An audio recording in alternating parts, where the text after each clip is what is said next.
The ghost of John Calhoun now resides in the Missouri House of Representatives.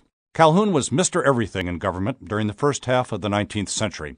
He served as a member of the U.S. House of Representatives, a U.S. Senator, Vice President, Secretary of War, and Secretary of State. He also did a tour in the South Carolina State Legislature. Calhoun championed nullification, the notion that a state could declare a national law null and void for that state, and therefore refuse to follow it.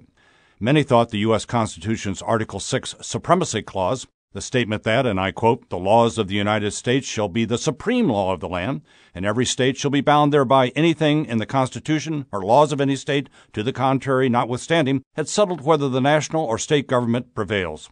Calhoun and others disagreed, and after his home state of South Carolina seceded from the Union, this country fought its bloodiest war to settle the issue. 145 years later, the Missouri House of Representatives has voted to reassert nullification. On March 16th, it passed a resolution to add an amendment to the Missouri Constitution's Bill of Rights, stating that the national government, and I quote again, "shall not compel, directly or indirectly, any person, employer, or healthcare provider to participate in any healthcare system." Since the new national healthcare reform legislation includes such mandates, this is an attempt to nullify it.